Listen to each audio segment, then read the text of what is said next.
Mheshimiwa Rais wa Jamhuri ya Muungano wa Tanzania Daktari Samia Suluhu Hassan ambaye ameonyesha utashi na utayari wa kuikuza na kuiendeleza sekta ya madini hapa nchini.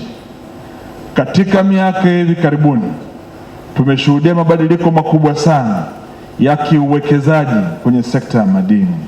Mabadiliko haya yatakwenda kutoa mchango chanya katika ukuaji wa sekta ya madini na uchumi wa nchi yetu ya Tanzania.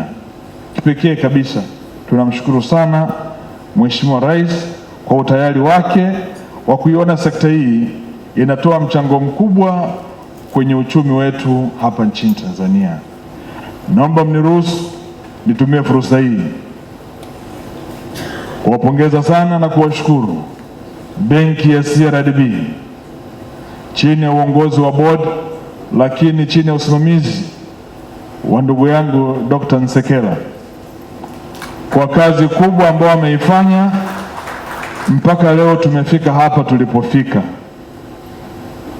Mwezi Septemba mwaka 2023 niliyaita mabenki yote na taasisi za fedha katika ukumbi wa Serena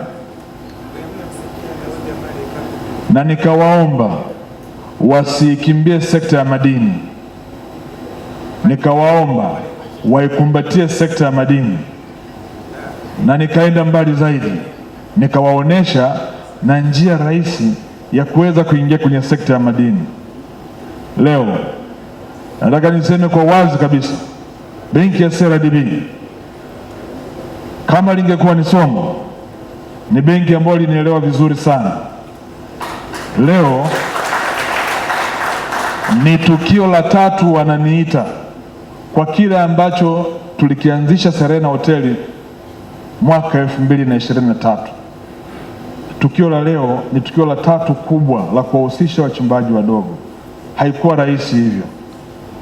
Nataka niwashukuru sana benki. Kazi mlioifanya hii ni kubwa sana, ina maana kubwa sana. Naomba nirejee tena, siku ambayo benki zitaielewa sekta ya madini, wakakubali kuvua makoti yao, wakayatundika ofisini, wakaenda field, wakaiona sekta ya madini, mtaacha kukimbizana kutafuta mishahara ya wafanyakazi wa serikali kwa ajili ya deposits.